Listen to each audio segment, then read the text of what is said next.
శమంతకమణిని అపహరించాడు అనే అపవాదును తొలగించుకోవటము కోసం అలనాడు శ్రీకృష్ణుడు ప్రసేనుడిని వెతుకుతూ అడవిలోకి వెళ్ళాడు. ఎన్ని రోజులకు తిరిగి రాలేదు. ఏమైపోయాడో తెలియక అలమటించినటువంటి వసుదేవుడు దేవీ భాగవతాన్ని నవాహ దీక్షగా ఆలకించాడు. అది ముగిసేసరికి శ్రీకృష్ణుడు విజయలక్ష్మి సనాథుడై తిరిగి వచ్చాడు. అంతటి మహిమాన్వితం ఈ పురాణ శ్రవణం. అపుత్రులకు పుత్రులు కలుగుతారు, నిర్ధనులకు సంపదలు లభిస్తాయి, రోగిష్ఠులకు ఆరోగ్యము చేకూరుతుంది. ఇది భాగవతామృతం. గొడ్రాళ్ళు సంతానవతులవుతారు, దీర్ఘాయుష్మంతులను పొందుతారు. ఈ పుస్తకము ఏ ఇంటిలో ఉంటే ఆ ఇల్లే ఒక తీర్థం. ఆ ఇంటిలోని వారంతా పరమ పావనులు. వారికి ఏ కష్టము ఏ దుఃఖము ఎప్పుడూ రాదు. అపజయమనేదే ఉండదు. అష్టమి, నవమి, చతుర్దశి తిథుల్లో దీన్ని పఠించిన వారు మహాదేవికి అత్యంత ప్రియులు, ఆప్తులు అవుతారు. ఇలా పఠించిన బ్రాహ్మణుడు వేదవేత్తలతో అగ్రగణ్యుడవుతాడు. క్షత్రియుడు ధరణీపతి అవుతాడు. వైశ్యుడు అనంత సంపదలతో కుబేరుడవుతాడు. శూద్రుడు సంఘములో ఉత్తమోత్తముడు, పరమ పూజ్యుడు అవుతాడు అని తెలుస్తూ ఉన్నది ఈ భాగవతము యొక్క విశేషం. దేవీ భాగవత మహాత్మ్యాన్ని తెలియజెప్పే మరొక ఇతిహాసము ఉంది. ఇది కూడా వినిపిస్తాను, శ్రద్ధగా వినండి అంటూ సూత మహర్షి ఈ విధముగా కొనసాగించాడు. పూర్వకాలములో ఒకప్పుడు అగస్త్యుడు లోపాముద్రతో కలిసి కైలాసానికి వెళ్ళి కుమారస్వామిని అభ్యర్థించి కథలు గాథలు అనేకము తెలుసుకున్నాడు. తీర్థ దాన వ్రత మహాత్యాలు ఎన్నో షణ్ముఖుడు చెప్పగా విని ఆ వృద్ధ దంపతులు ఎంతగానో ఆనందించారు. అయినా తృప్తి కలుగలేదు. లోకహితము కోరి దేవీ భాగవతము గురించి, దాని మహిమ గురించి చెప్పమని అడిగారు. త్రిలోక జనని ఆ పురాణములో కీర్తింపబడిందట కదా, మాకు తెలియజెప్పవా అని అభ్యర్థించారు. స్కందుడు ఆరంభించాడు. కుంభసంభవ, భాగవత మహాత్మ్యాన్ని విస్తరించి చెప్పాలంటే ఎవరి వల్ల అయ్యే పని కాదు. నువ్వు అడిగావు కనుక క్లుప్తముగా చెబుతాను. సచ్చిదానంద రూపిణి జగదంబిక భుక్తి ముక్తి ప్రదాయినిగా సాక్షాత్కరించేది దేవీ భాగవతములోనే. అందుచేత దేవీ భాగవతము అంటే దేవీ వాంగ్మయ రూపం. దీని పఠన శ్రవణాలకు దుర్లభమైనది ఏదీ ఈ సృష్టిలో లేదు. వెనుకటికి వివస్వంతుని కొడుకు శ్రాద్ధ దేవుడని ఒక మహారాజు ఉన్నాడు. అతడికి ఎంత కాలానికి పిల్లలు కలుగలేదు. మగబిడ్డ కలగాలని ఆకాంక్షించి వశిష్ఠుల వారి అనుమతితో ఒక ఇష్టిని అంటే పుత్రకామేష్ఠి అనేటువంటి యాగాన్ని నిర్వహించాడు. అతడి భార్య శ్రద్ధాదేవి తనకు ఆడపిల్ల కావాలని ఆ విధముగా హోమము నిర్వహించమని అభ్యర్థించింది. హోత అలాగే హోమం చేశాడు. ఇష్టి పూర్తి అయ్యింది. కొంతకాలానికి శ్రద్ధాదేవి గర్భము ధరించింది. ఆడపిల్లను ప్రసవించింది. ఇలాదేవి అని పేరు పెట్టారు. కానీ మహారాజు మనస్సు కళుక్కుమంది. మగపిల్లవాడు కావాలని సంకల్పించి ఇష్టిని నిర్వహిస్తే ఆడపిల్ల పుట్టిందేమిటి? గురుత్తమా, ఈ సంకల్ప వైఫల్యం ఎలా జరిగింది అని వశిష్ఠుల వారిని అడిగాడు.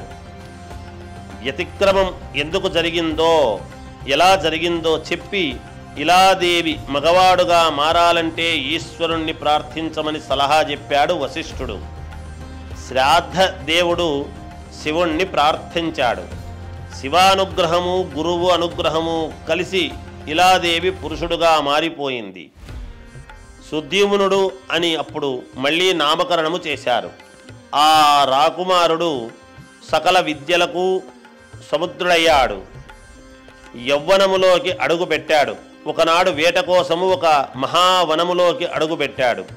పరివారముతో కలిసి రథాధూరుడై అడవికి పయనిస్తూ ఉన్నాడు.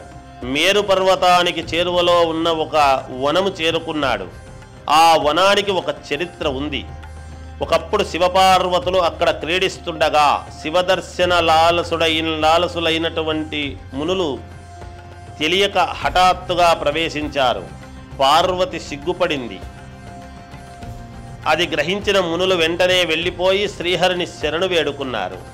కానీ పార్వతిని సముదాయించడం కోసం శివుడు ఆ వనానికి ఒక శాపం ఇచ్చాడు. ఈ రోజు నుంచి ఈ వనములోకి ప్రవేశించిన పురుషులు ఎవరైనా సరే స్త్రీలుగా మారిపోతారు అని కట్టడి చేశారు. ఈ వృత్తాంతము తెలిసినటువంటి పురుషులు ఎవరు ఆ వనం దరిదాపులకైనా వెళ్ళరు. మన సుద్యుమ్నుడికి ఈ విషయము తెలియక ప్రవేశించాడు. ప్రవేశించడమేమి, తాను తన తోటివారు అందరూ స్త్రీలుగా మారిపోయారు. మగ గుర్రాలు కూడా ఆడగుర్రాలైపోయాయి. కారణము తెలియక నివ్వెరపోయారు.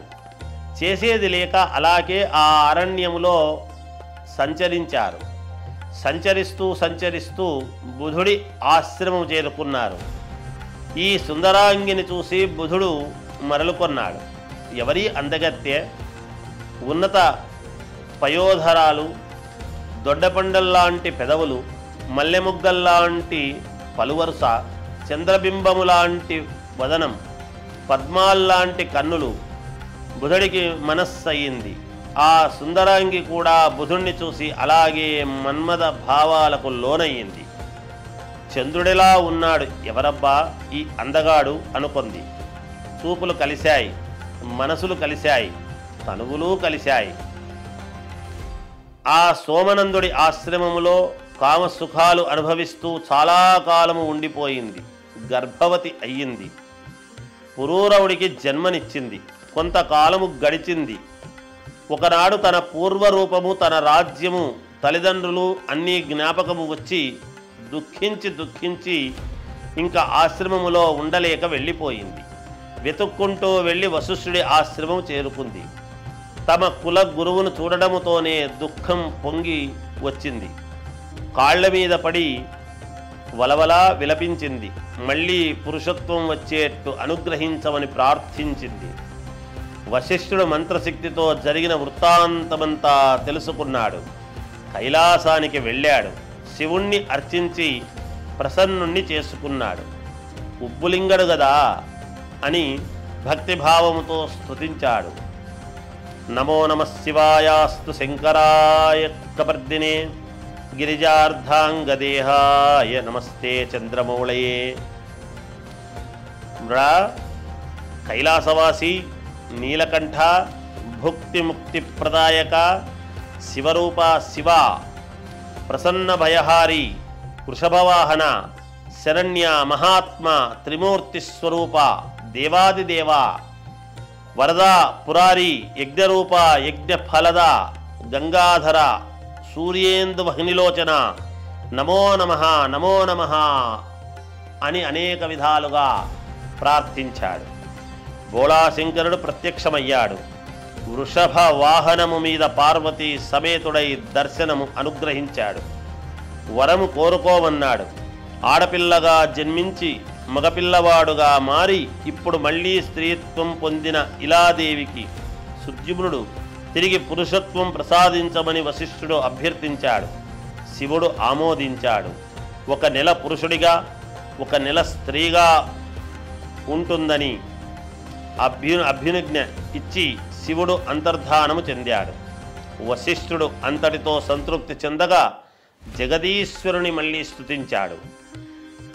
జయదేవి మహాదేవి భక్తానుగ్రహకారిణి, జయ సర్వసురారాధ్యే, జయ జయానంత గుణాలయే, శరణాగత వత్సల దుర్గా దేవేశి, దుఃఖహంత్రి, దుష్టదైత్య నిషోధిని, భక్తిగమ్య, మహామాయ, జగదంబిక, సంసార సాగరోత్తరపోతి, భూత పదాంబుజ, త్రిమూర్తి సంసేవిత, చతుర్వర్గ ప్రదాయిని, నిన్ను స్తుతించాలంటే సమర్థుడెవడు? కేవలము భక్తితో నమస్కరించడము తప్ప. వశిష్ఠుడి స్తోత్రానికి జగదీశ్వరి ప్రసన్నురాలయ్యింది. సుద్యుమ్నుడి మందిరానికి వెళ్ళి భక్తితో నన్ను అర్చించు, నాకు అత్యంత ప్రీతి పాత్రమైనటువంటి దేవి భాగవతాన్ని నవాహోమ నియమముతో అతడికి వినిపించు. అది ముగిసేసరికి తిరిగి పుంస్త్వం పొందుతావు అని ఆజ్ఞాపించింది.